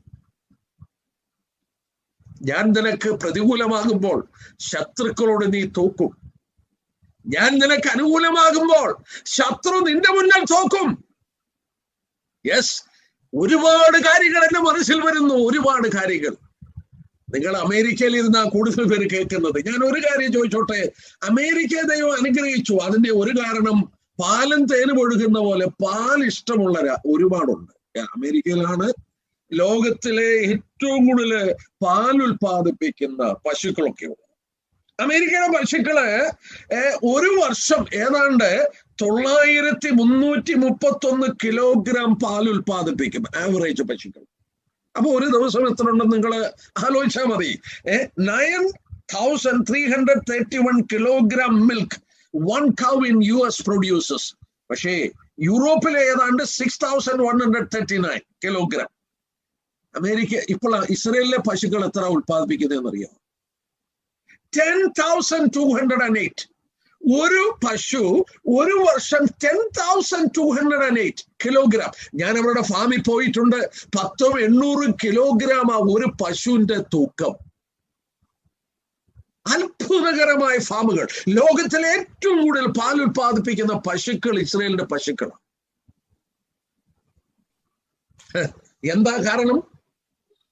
അവിടെ നമ്മൾ ഓർക്കണം, അവിടെ ഒരു പശുക്കളുമില്ലായിരുന്നു, ഒരു പശുക്കളുമില്ലായിരുന്നു, ഒരു മനുഷ്യനുമില്ലായിരുന്നു. എന്നാൽ സ്വർഗത്തിലെ ദൈവം അവരോടുള്ള ഇടപെടലിൽ നിന്ന് വ്യത്യാസം വന്നു. മറ്റു വാക്കുകൾ എടുക്കാതെ ഞാൻ പറയട്ടെ, നിന്റെ കന്നുകാലികളുടെ പ്രസവം അനുഗ്രഹിക്കപ്പെടും, നിന്റെ കന്നുകാലികൾ അനുഗ്രഹിക്കപ്പെടും. ആശ്ചര്യമായി പാലും തേനും ഒഴുകുന്ന ദേശമായി മാറി. ഹല്ലേലൂയ. യെസ്, എന്താണ് ഇതിന്റെ കാരണം? ഞാനും നിങ്ങളും ഗൗരവമായി ഓർക്കേണ്ടത് ഇതിന്റെ കാരണമാണ് ദൈവം തമ്പുരാന്റെ ഒരു പ്രത്യേക ഇടപെടൽ. ഞാൻ കരുണ കാണിക്കാതെ കിടന്നു, എന്നാൽ ഇന്ന് അവരോട് കരുണ കാണിക്കുന്ന ദിവസമാണ്. എന്നാൽ പ്രിയപ്പെട്ടവരോട് ഞാൻ പറയാൻ ഉദ്ദേശിച്ച വേറെ ഒരു ഭാഗമുണ്ട്. ആ ഭാഗത്തിലേക്ക് ഞാൻ വരികയാണ്. എന്താന്ന് ചോദിച്ചാൽ,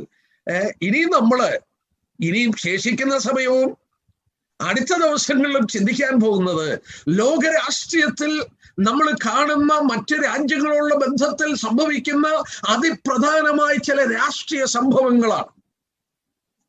അതിന് മനസ്സിലാക്കാനായിട്ട് നമ്മൾ ഒരു കാര്യം പ്രത്യേകം മനസ്സിലാക്കണം. യേശുക്രിസ്തു മടങ്ങി വരാൻ പോകുന്നത് ഇവരുടെ മധ്യത്തിലോട്ടാ. ഒരു വാക്യം ഒന്ന് വായിക്കാം. സക്രിയ പ്രവചനം 8-3 വാക്യം നോക്കിക്കാട്ടെ. സക്രിയ പ്രവചനം 8-ാം അധ്യായത്തിന്റെ 3-ാമത്തെ വാക്യം ഒന്ന് വായിച്ചാട്ടെ. ഞാൻ സിയോനിലേക്ക് മടങ്ങി വന്ന് യെരുശലേമിന്റെ മധ്യ വസിക്കും. യെരുശലേം നഗരമെന്നും സൈന്യങ്ങളുടെ യഹോവയുടെ പർവ്വതത്തിന് അവിടെ നിങ്ങൾ ചോദിച്ചാട്ടെ, ഞാൻ സിയോനിലേക്ക് മടങ്ങി വന്ന് അവിടെ വസിക്കും. സഖറിയാവ് തന്നെ 1-ാം അധ്യായം എന്ന് എടുത്താട്ടെ. സഖറിയാ പ്രവചനം 1-ാം അധ്യായത്തിന്റെ 16-ാം വാക്യം ഒന്ന് ചോദിച്ചാട്ടെ. സഖറിയാ പ്രവചനം ചെയ്യുന്നു, ഞാൻ കരുണയോടെ യെരുശലേമിലേക്ക് തിരിഞ്ഞിരിക്കുന്നു, എന്റെ ആലയം അതിൽ പണിയും, യെരുശലേമിന്റെ അളവ് നൂൽ പിടിക്കും എന്ന് സൈന്യങ്ങളുടെ യഹോവയുടെ അരുളപ്പാട്. ആ 16-ാം വാക്യത്തിൽ വായിച്ചാൽ ഞാൻ യെരുശലേമിലേക്ക് മടങ്ങി വരും. ഒലിവമലയിൽ നിന്ന് അവൻ സ്വർഗത്തിലേക്ക് കയറിപ്പോയി. ഒലിവമലയിൽ നിന്നാൽ യെരുശലേം പട്ടണം കാണാം. അവിടെ ഒരു താഴ്വര മാത്രമേ ഉള്ളൂ. കിദ്രോൻ താഴ്വര കഴിഞ്ഞാൽ അപ്പുറത്ത് യെരുശലേമാണ്. ആ ഒലിമലയിൽ നിന്ന് കർത്താവ് യെരുശലേമിനെ കണ്ട് കരഞ്ഞു. ആ ഒലിമലയുടെ ടിപ്പിൽ നിന്നാണ് കർത്താവ് സ്വർഗാരോഹണം ചെയ്തത്. അവൻ മടങ്ങി അവിടോട്ട് തന്നെ വരും. ഞാൻ അവിടെ വന്ന് വസിക്കും. അവിടെ ഒരു കാര്യം കൂടെ ഞാൻ ഓർപ്പിച്ചോട്ടെ. എന്തിനാണ് അവിടെ വരുന്നത്? 132-ാം സങ്കീർത്തനം സിസ്റ്ററെ ഒന്ന് എടുത്താട്ടെ. 132-ാം സങ്കീർത്തനം 13-14 വാക്യം നോക്കാട്ടെ. യെസ്, 132-ാം സങ്കീർത്തനം 13-14 വാക്യം ഒന്ന് നോക്കാട്ടെ. യഹോവ സിയോനെ തിരഞ്ഞെടുക്കുകയും അതിനെ തന്റെ വാസസ്ഥലമായി ഇച്ഛിക്കുകയും ചെയ്തു. അത് എന്നേക്കും എന്റെ വിശ്രാമമാകുന്നു. ഞാൻ അതിനെ ഇച്ഛിച്ചിരിക്കയാൽ ഞാൻ അവിടെ വസിക്കും. യെസ്, ദൈവം തീരുമാനിച്ചതാണ്. ഞാൻ മടങ്ങി വന്ന് യെരുശലേമിൽ വസിക്കും. നോക്കണേ ആ പട്ടണത്തിന്റെ പ്രാധാന്യത. വായിക്കണമെന്നില്ല, ഞാൻ എടുത്തു പറയട്ടെ. ലോകരാജ്യത്തിന്റെ തലസ്ഥാനമാകാൻ പോവുകയാണ്. യെശയ്യാവ് 2-3 വാക്യത്തിലുണ്ട്. മീഖാ പ്രവചനം 4-1 തൊട്ടുള്ള വാക്യത്തിലുണ്ട്. ലോകരാജ്യങ്ങളുടെ തലസ്ഥാനം യെരുശലേമായിരിക്കും. ലോകരാജ്യങ്ങൾ ഒഴുകിച്ചെല്ലുന്നത് യെരുശലേമിലോട്ടാണ്. കർത്താവിന്റെ അടുക്കൽ ചെന്ന് ഉപദേശങ്ങൾ കൈക്കൊള്ളാൻ കടന്നു വരുമെന്ന് യെശയ്യാ പ്രവചനം 2-3 വാക്യത്തിലും മീഖാ പ്രവചനം 4-ാം അധ്യായത്തിന്റെ 1 തൊട്ടുള്ള വാക്യത്തിലും കാണുന്നു. World capital will be Jerusalem. ഞാൻ യെരുശലേമിന്റെ നടുവിൽ വന്ന് താമസിക്കും. പക്ഷെ ഞാനൊരു കാര്യം ചോദിച്ചോട്ടെ. നമ്മളീ പറയുന്നു കർത്താവ് വരാറായി, കർത്താവ് വരാറായി. കർത്താവ് എങ്ങനെ അവിടെ വരാൻ പോകുന്നത്? എന്താ കാരണം? നിങ്ങൾ ഇസ്രായേലിന്റെ ചരിത്രം നോക്കിയാൽ നിങ്ങൾ അവിടെ ചെന്നാൽ ഒരു കാര്യം മനസ്സിലാക്കാൻ കഴിയും. ഇവരെ പോലെ അധാർമിക ജീവിതം നയിക്കുന്നത്. ഞാൻ പറയട്ടെ, അമേരിക്ക എന്നൊന്നും പറഞ്ഞാൽ ഒന്നുമില്ല. ഈ അമേരിക്കയും വെസ്റ്റേൺ നേഷൻസിനെക്കാട്ടിൽ അഫ്ലുവൻസ് ആണ് ഇസ്രായേലിൽ. അവർക്ക് ഭയങ്കര ഫലമാണ്. യഹൂദന് ഭയങ്കര പണമാണ്. ആ പണം കൊണ്ട് അഫ്ലുവൻസില് അവർ ദൈവത്തെ മറന്നിട്ട് ഈ യെരുശലേമിന് വേറൊരു പേര് കൊടുത്തു. ഞാൻ വായിക്കുമ്പോൾ നിങ്ങൾക്ക് പിടികിട്ടും. വെളിപ്പാട് പുസ്തകം 11-ാം അധ്യായം നിർത്തി. വെളിപ്പാട് പുസ്തകം 11-ാം അധ്യായം. ദൈവം അതിനിട്ട പേരാ, ഞാനല്ല ഇട്ടിരിക്കുന്നത്. അതുകൊണ്ട് ഞാൻ അതൊക്കെ തുറന്നു പറയാം എന്തോ ആ സംഭവം എന്നുള്ളത്. വെളിപ്പാട് പുസ്തകം 11-ാം അധ്യായത്തിന്റെ അതിന്റെ 7-8 വാക്യം ഒന്ന് നോക്കിയേ. 7-8 വാക്യം. തങ്ങളുടെ സാക്ഷ്യം തികച്ച ശേഷം ആഴത്തിൽ നിന്ന് കയറി വരുന്ന മൃഗം അവരോട് പടവെട്ടി അവരെ ജയിച്ചു കൊന്നുകളയും. അവരോട് അതന്നെ വായിച്ചോ. അവരുടെ കർത്താവ് ക്രൂശിക്കപ്പെട്ടു. ആത്മീയമായി സേദോം എന്നും മിസ്രയീം എന്നും പേരുള്ളതുമായ മഹാനഗരത്തിന്റെ വീതിയിൽ അവരുടെ ശവം കിടക്കും. 8-ാം വാക്യത്തിൽ വായിക്കുന്നു, കർത്താവ് ക്രൂശിക്കപ്പെട്ട സ്ഥലം, ആ സ്ഥലം യെരുശലേം പട്ടണത്തിന് പുറത്തുള്ള ആ സ്ഥലത്താണ് അവൻ ക്രൂശിക്കപ്പെട്ടത്. ആ സ്ഥലത്തിന് ദൈവം കൊടുത്ത പേരെന്ന് ആത്മീകമായി സോദോമെന്നും മിസ്രയീമെന്നും. എന്തിനാ അങ്ങനെ വിളിക്കുന്നേ? സോദോം എന്നത് അധാർമികത്വത്തിന്റെ പ്രതീകവും മിസ്രയീം എന്നുള്ളത് ലോകത്തിന്റെ പ്രതീകമാണ്. അപ്പൊ ആത്മീകമായി ഇവരെങ്ങനെയാണ്? ഒരു വാക്ക് പറയുമ്പോൾ നിങ്ങൾ എന്നോട് ക്ഷമിക്കണം. ടെല്ലവീവ് എന്ന് പറയുന്ന പട്ടണം 300-ലധികം 5-സ്റ്റാർ ഹോട്ടൽ ഉണ്ട് ഈ ടെല്ലവീവിൽ മാത്രം. അത് നിങ്ങൾ ഓർത്തോളം പട്ടണത്തിന്റെ വലുപ്പം. അമേരിക്കയിലുള്ള നിങ്ങൾ ആലോചിച്ചാൽ മതി, നിങ്ങളുടെ പട്ടണത്തിൽ എത്ര 5-സ്റ്റാർ ഹോട്ടലുണ്ട്. ടെല്ലവീവിൽ 300-ലധികം 5-സ്റ്റാർ ഹോട്ടലുണ്ട്. ആ പട്ടണത്തെ അറിയപ്പെടുന്നത് capital of the gay people. ഹോമോസെക്ഷൽസിന്റെ സ്വർഗഭോഗികളുടെ ലോക തലസ്ഥാനം എന്ന് പറയുന്നത് ടെല്ലവീവാണ്. ദൈവം ആ പട്ടണത്തിന് സോദോം എന്ന് പേര് വിളിച്ചപ്പോ നിങ്ങൾക്ക് മനസ്സിലായില്ലേ? അവരുടെ സ്ത്രീകളൊക്കെ വെസ്റ്റേണേഴ്സ് ജീവിക്കുന്നതിനെക്കാട്ടിൽ അപ്പുറം കടന്ന ആ ഒരു ഇതിലാണ് ജീവിക്കുന്നത്. ഞാന് ആ ടെലവീവിന്റെ അതിലെ പോയപ്പോൾ ഗൈഡ് പറഞ്ഞത് ഓർമ്മയുണ്ട്. ബ്രദർ എന്നോട് പറയുകയാണ്, അവിടോട്ടൊന്നും പോകണ്ട, woman are almost half naked. അത്ര അധാർമികത്വം നിറഞ്ഞൊരു സ്ഥലം. 80% of Jewish people are secular people, and out of it 50% are atheists. 80% ഭൗമികമായി ജീവിക്കുന്നവരും 50% നിരീശ്വരന്മാരും 20% orthodox യഹൂദന്മാർ. നമ്മൾ തിരുവചനത്തിൽ വായിക്കുന്ന ഒരു സത്യമുണ്ട്. ദൈവം അബ്രഹാമിനോട് ഇടപെട്ടു, ഇറങ്ങി വന്ന് ആദമിനോട് സംസാരിച്ചു, ഇറങ്ങി വന്ന്. അതൊക്കെ വ്യക്തികളോടാ. ദൈവം എന്നാൽ ഇറങ്ങി വന്ന് ആദ്യമായി ഞാൻ നിങ്ങളുടെ മധ്യത്തിൽ വസിക്കാൻ ആഗ്രഹിക്കുന്നെന്ന് പറയുന്നത് ദൈവത്തെ അറിഞ്ഞ വീണ്ടെടുത്തൊരു ജനത്തെ കിട്ടിയപ്പോഴാണ്. മോശയോട് പറഞ്ഞു, ഞാൻ നിങ്ങളുടെ മധ്യത്തിൽ വസിപ്പാൻ നിങ്ങൾ എനിക്കൊരു ആലയം ഉണ്ടാക്കണം. ദൈവം തന്നെ അറിഞ്ഞവരുടെ മധ്യത്തിലേ വസിക്കത്തുള്ളൂ. ഈ സങ്കീർത്തനങ്ങൾ 22:3 വായിക്കുന്നത് എന്താ? ഇസ്രായേലിന്റെ സ്തുതികളിന്മേലാണ് അവൻ വസിക്കുന്നത്. എന്തുകൊണ്ടാ സഭയിൽ വസിക്കുന്നത്? 2-3 പേരുടെ നാമത്തിൽ കൂടി വരുന്നവരുടെ മധ്യത്തിൽ ഞാനുണ്ട്. അതിന്റെ കാരണം അവർ അവനെ അറിഞ്ഞവരാണ്. എന്നാൽ ഇവൻ സിയോനിൽ മടങ്ങി വന്ന് പാർക്കണമെങ്കിൽ ഇവര് കർത്താവിനെ അറിഞ്ഞാലല്ല സാധിക്കുള്ളൂ. ഇങ്ങനെ ആത്മീക അധപ്പതനം സംഭവിച്ച യഹൂദന്റെ മധ്യത്തിൽ കർത്താവ് വരുമോ? വരില്ല. അതിനു മുമ്പ് ചില കാര്യങ്ങൾ അവിടെ നടക്കും. അതിന്റെ മുമ്പ് അവിടെ ചില കാര്യങ്ങൾ നടക്കും.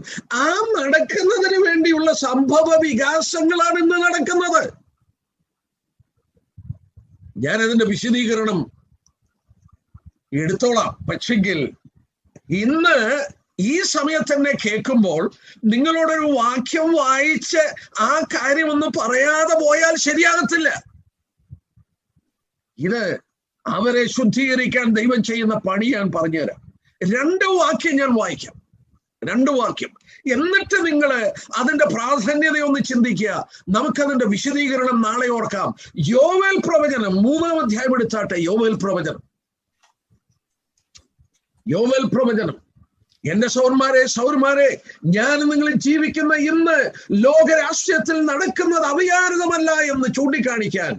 എന്തിനാണ്? യഹൂദനുള്ള ബന്ധത്തിൽ പത്രോസ് പറഞ്ഞതുപോലെ വിശുദ്ധ പ്രവാചകന്മാർ മുമ്പ് കൂട്ടി പറഞ്ഞത് നടന്നുകൊണ്ടിരിക്കുകയാണ്. It is the times of restoration. 1 by 1 അവരുടെ റീസ്റ്റോറേഷൻ ആത്മീകമായി നടക്കണം.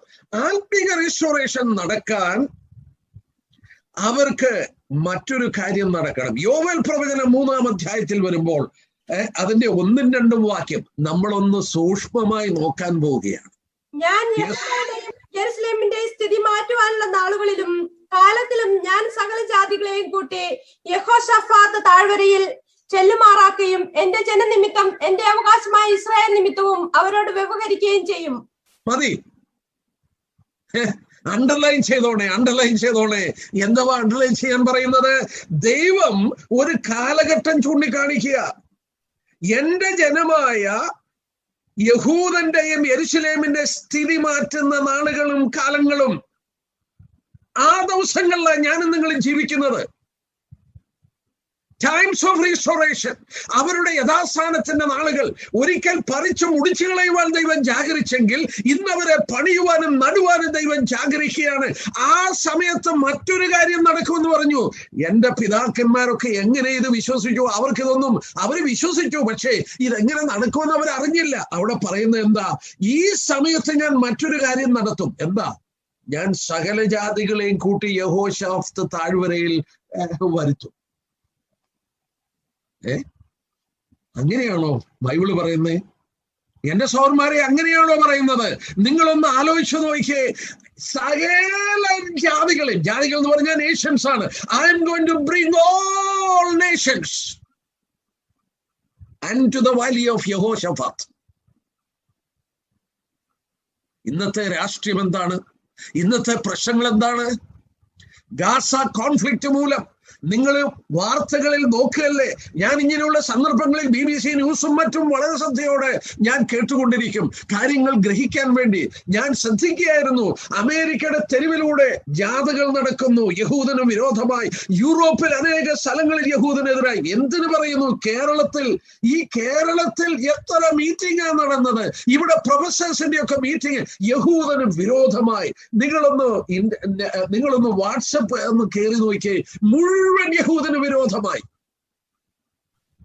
എന്തിനാ? ഈ പ്രവചനം കൂടെ നിവർത്തിക്കണം. സകല ജാതികളെ ഞാൻ കൂട്ടി അവിടെ കൊണ്ടുവരും. എന്നുകൊണ്ടുവരും ഈ സമയത്ത്, ഇവരെ കൊണ്ടുവരുന്ന സമയത്ത് ഒരു വാക്യം കൂടെ വായിക്കാം. എന്റെ സിസ്റ്ററെ സഫന്യ പ്രവചനം എടുത്താട്ടെ. ഞാൻ ഓർപ്പിച്ച പോലെ ഇച്ചിരി ബുദ്ധിമുട്ടുകൊണ്ട് എടുക്കാൻ. സഫന്യ 3-ാം അധ്യായത്തിന്റെ 8-ാം വാക്യം നോക്കിയാട്ടെ. ദൈവത്തിന്റെ തീരുമാനമാണ് ഇവരെ അവിടെ കൊണ്ടുവരണമെന്നുള്ളത്. സഫന്യ പ്രവചനം 3-ാം അധ്യായത്തിന്റെ 8-ാമത്തെ വാക്യം. അതുകൊണ്ട് ഞാൻ സാക്ഷിയായി എഴുന്നേൽക്കുന്ന ദിവസം വരെ എനിക്കായി കാത്തിരിപ്പിൻ എന്ന് യഹോവയുടെ അരുളപ്പാട്. എന്റെ ക്രോധവും എന്റെ ഉഗ്രകോപവും പകരേണ്ടതിന് ജാതികളെ ചേർക്കുവാനും രാജ്യങ്ങളെ കൂട്ടുവാനും ഞാൻ നിർണയിച്ചിരിക്കുന്നു. ദൈവം ഒരു കാര്യം നിർണയിച്ചു. He has determined. What is his determination? A determination to gather the nations. രാഷ്ട്രങ്ങളെ ഞാൻ കൂട്ടാൻ പോവുകയാണ്. ഇന്ന് രാഷ്ട്രീയ ഗോളത്തിൽ കാണുന്ന സങ്കീർണമായി പ്രശ്നമുണ്ടല്ലോ. ഇസ്രയേൽ പിടിച്ചെടുത്ത വെസ്റ്റ് ബാങ്ക് ഫലസ്തീൻ രാഷ്ട്രമാക്കി തീർക്കണം. യെരുശലേം അവരുടെ തലസ്ഥാനമായി കൊടുക്കണം. ആർക്കും പരിഹരിപ്പാൻ വയ്യാത്ത ഈ പ്രശ്നം പ്രശ്നമായി തീകത്തുകയാണ്. ആഗോളമായി ഓരോ കോൺഫ്ലിക്റ്റ് കഴിയുമ്പോഴും പ്രശ്നമാകുകയാണ്. ഇപ്പൊ നിങ്ങൾ കണ്ടോ, നെതന്യാഹു ഒരു വോട്ടിനാണ് പ്രസിഡൻസി പോയത്, പ്രൈം മിനിസ്റ്റർഷിപ്പ്. 120 അംഗങ്ങളുള്ള കെന്നസെറ്റ് അവരുടെ പാർലമെന്റിൽ 59 വോട്ട് നെതന്യാഹുവിന് കിട്ടിയപ്പോൾ നഫ്താലി ബെർഷ് എന്ന് പറയുന്ന മനുഷ്യന് കിട്ടിയത് 60 വോട്ടാണ്. ഒറ്റ വോട്ടിന് ആ മനുഷ്യൻ വന്നു. അയാളുടെ കയ്യിലോട്ട് അധികാരം കിട്ടി. നെക്സ്റ്റ് ഡേ ഈ ചൊവ്വാഴ്ച എന്താ നടന്നത്? വീണ്ടും ഗാസയിൽ ബോംബിങ് തുടങ്ങി. നെതന്യാഹു ഹിറ്റ്ലറാണെന്നൊക്കെ പറഞ്ഞുകൊണ്ടിരുന്നു. ഇപ്പം ഡബിൾ ഹിറ്റ്ലർ ഇപ്പം വന്നു. ഡബിൾ ഹിറ്റ്ലറാണ്. അദ്ദേഹം പറയുന്നത് പലസ്തീനെ തുടച്ചു കളയണമെന്ന്, കത്തിച്ചു കളയണമെന്ന്. ആളുകള്, ലോക ജനതതി, ഈ 21-ാം നൂറ്റാണ്ടിന്റെ ലോക ജനതതി മാധ്യമങ്ങളിൽ നിങ്ങൾ വായിച്ചാൽ മതി. എല്ലാവരുടെയും മനസ്സ് യഹൂദന് വിരോധമായി കൊണ്ടിരിക്കുകയാണ്. നാളെ രാത്രി ഞാനത് ചൂണ്ടിക്കാണിക്കാൻ പോവുകയാണ്.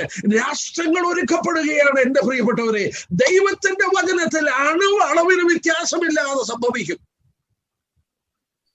ദൈവമക്കളെ നമ്മളോട് പറഞ്ഞു, നിങ്ങൾ ഇത് വാച്ച് ചെയ്തോളാൻ പറഞ്ഞു.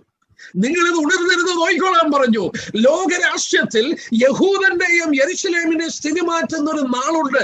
ആ ദിവസങ്ങളിൽ ഞാനും നിങ്ങൾ ജീവിക്കുകയാണ്. യോവേൽ പറഞ്ഞതുപോലെ അന്ന് ഞാനൊരു കാര്യം നിർണയിച്ചിട്ടുണ്ട്. സകല ജാതികളെ ഞാൻ യഹോശാഫാത്ത് താഴ്വരയിൽ കൊണ്ടുവരും. ഏതാ യഹോശാഫാത്ത് താഴ്വര? ഇസ്രയേൽ പിടിച്ചെടുത്ത വെസ്റ്റ് ബാങ്കിന്റെ ഒരു ഭാഗമാണ്. വെസ്റ്റ് ബാങ്കിനെ കുറിച്ച് ഈ ബൈബിളിൽ പറഞ്ഞ പ്രവചനം ഞാൻ കാണിക്കാം ഈ ദിവസങ്ങളിൽ. ഈ വെസ്റ്റ് ബാങ്ക് എന്ന് പറയുന്ന ആ സ്ഥലത്തിലാണ് യെരുശലേം ദേവാലയം നിന്ന സ്ഥലം ഒരു ടെമ്പിൾ മൗണ്ട് എന്ന് പറയുന്ന ഒരു പ്ലാറ്റ്ഫോമാണ്. അതിന്റെ റീറ്റെയിനിങ് വാളാണ് നമ്മളിപ്പോ കാണുന്ന വെയിലിംഗ് വാൾ. അതിന്റെ സൈഡിലോട്ട് നോക്കിയാൽ, ഒലിമലയിൽ നിന്ന് നോക്കിയാൽ വലിയൊരു താഴ്വരയും, ആ താഴ്വര കളന്ന് കിദ്രോൻ താഴ്വരയാണ് അടിയില്. ആ താഴ്വരയ്ക്ക് വേറൊരു പേരുണ്ട്, വാലി ഓഫ് ഹിനോം. ആ താഴ്വര കഴിഞ്ഞ് മുകളിലോട്ട് പോയാൽ ഒലിമലയാണ്. ഈ താഴ്വരയുടെ നമുക്ക് ഒരു ചരിവ് ഒലിമലയിൽ നോക്കിയാൽ കാണാം. ആ താഴ്വരയാണ്, ആ ചരിവാണ് യഹോശാഫാത്ത് താഴ്വര. അവിടെ വരുമെന്ന് സൈന്യങ്ങൾ, ലോക സൈന്യങ്ങളെ അവിടെ കൊണ്ടുവരികയാണ്. ഞാൻ ഒരു കാര്യം ഓർപ്പിക്കട്ടെ, വേദോത്സവം പറയുന്നത് നമ്മൾ വിശ്വസിച്ചാൽ മതി. എന്നാൽ യഹൂദ, മുസ്ലിം, ക്രിസ്ത്യൻ വിശ്വാസത്തിൽ അന്തിമ ന്യായവിധിയുടെ സ്ഥലമാണിതെന്ന് പറയുന്നു. ഈവൻ ഖുറാൻ പോലും പറയും. വാലി ഓഫ് ഡിസിഷൻ എന്ന് യോവേലിൽ അതിനെ കുറിച്ച് പറയുന്നുണ്ട്. യോവേൽ 2-12 വാക്യങ്ങൾ. Valley of decision. വിധിയുടെ താഴ്വര എന്നാണ്. ലോക ജനത അവിടെ കൂടാൻ പോവുകയാണ്. നോക്കുക, ഈ പ്രശ്നം രൂക്ഷമാകാൻ പോവുകയാണ്. ഇന്ന് നമ്മൾ ഇസ്രയേലിൽ കാണുന്ന പ്രശ്നമുണ്ടല്ലോ, ഇന്ന് ശബ്ദമുയർത്തുകയാണ്. അതിന് അവര് പറയുന്നത്, നിങ്ങൾ ഇസ്രയേലിൽ ചെന്നാൽ കേൾക്കാം, നമ്മുടെ ഗൈഡുകൾ പറയുന്ന കേൾക്കാം. മാത്രമല്ല, ഇന്നത്തെ മീഡിയയിൽ എന്താ പറയുന്നത്? ഒക്യുപ്പൈഡ് ലാൻഡ്, യഹൂദൻ ഒക്യുപ്പൈ ചെയ്ത ലാൻഡാണ്. അങ്ങനെ ആക്കി മീഡിയ. ആരേലും പറയുന്നുണ്ടോ 67 ഇസ്രയേലിനെ ഇല്ലാതാക്കാൻ വേണ്ടി കൂടി വന്നപ്പോൾ അവര് പിടിച്ചെടുത്ത സ്ഥലമാണെന്ന് ആരേലും പറയുന്നുണ്ടോ? അവര് പറയുന്നത് അതല്ല. അവര് പറയുന്നത് ഇത് ഒക്യുപ്പൈഡ് ലാൻഡാണ്. ഇത് പ്രശ്നമാകാൻ പോവുകയാണ്. ആ പ്രശ്നത്തിന്റെ മൂർധന്യ അവസ്ഥയിൽ യഹൂദന്റെ കയ്യിലുള്ള സകല ആയുധങ്ങളെ തീരാൻ പോവുകയാണ്. ഇന്നവര് ഈ അഹങ്കരിച്ചു നിൽക്കുന്നതിന്റെ കാരണം എന്നാ? They are A nuclear nation. പക്ഷേ 3.5 വർഷം കൊണ്ട്, ഒരു വാക്യം കൂടെ വായിച്ച് നമുക്ക് ആ ഭാഗം നിർത്താം.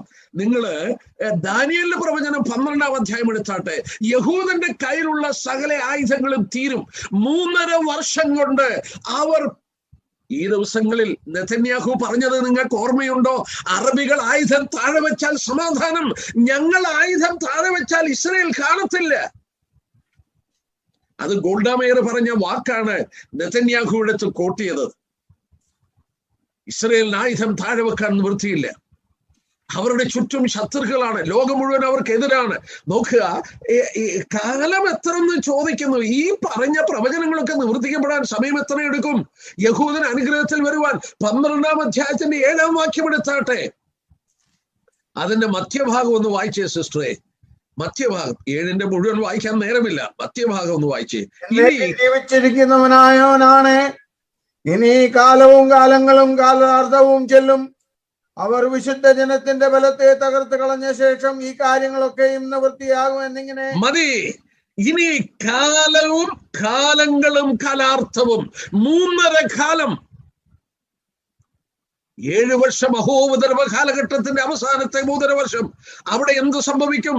വിശുദ്ധ ജനത്തിന്റെ ബലം തകർത്ത് കളഞ്ഞ ശേഷം ഈ കാര്യങ്ങൾ നടക്കും എന്ന് പറഞ്ഞാൽ യഹൂദന്റെ കയ്യിലെ മിലിറ്ററി പവർ തീരും. അവൻ ഒറ്റയ്ക്ക് നിന്ന് പൊരുതി അവന്റെ ആയുധങ്ങൾ തീരും. അത് തീർന്നു കഴിയുമ്പോൾ കുത്തിയവങ്കിലേക്ക് അവൻ നോക്കിക്കറിയും. അവന് രക്ഷയില്ല. ആ സമയത്താണ് ദൈവം തന്റെ ആത്മാവിനെ അവരുടെ മേൽ പകർന്ന് അവർക്ക് അനുതാപം ഉണ്ടാകുന്നത്.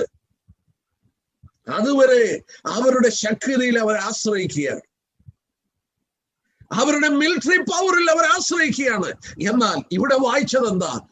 വിശുദ്ധ ജനത്തിന്റെ ബലം തീർന്നു പോകും. The military power. ഇന്ന് കാണുന്ന രാഷ്ട്രീയ പ്രശ്നം ഇതിലേക്ക് നയിക്കുകയാണ്. ഇന്ന് കാണുന്ന ഗാസ പ്രശ്നം, ഇന്ന് കാണുന്ന വെസ്റ്റ് ബാങ്ക്, എന്റെ പ്രിയപ്പെട്ടവരോട് പറയട്ടെ, അവസാനത്തെ പ്രശ്നത്തിന് വേണ്ടി കളമൊരുക്കപ്പെട്ട കാലത്ത് നമ്മൾ ജീവിക്കുന്നു. എന്നാൽ ഇതൊക്കെ സംഭവിക്കുന്നതിന് മുമ്പ് ഉൽപ്രാവണം നടന്നേ ഒക്കുള്ളൂ. നാം ഇവിടെ നിന്ന് മാറ്റപ്പെട്ടെങ്കിലേ സാധിക്കുള്ളൂ. ഫിലദൽഫിയ സഭയ്ക്ക് ദൂത് കൊടുത്തപ്പോൾ കർത്താവ് പറഞ്ഞു, ഭൂമിയിലെങ്ങും വരുന്ന ഒരു പരീക്ഷകാലമുണ്ട്, അന്ന് ഞാൻ നിന്നെ കാക്കും. I will keep you out of the trial that is going to come on the world.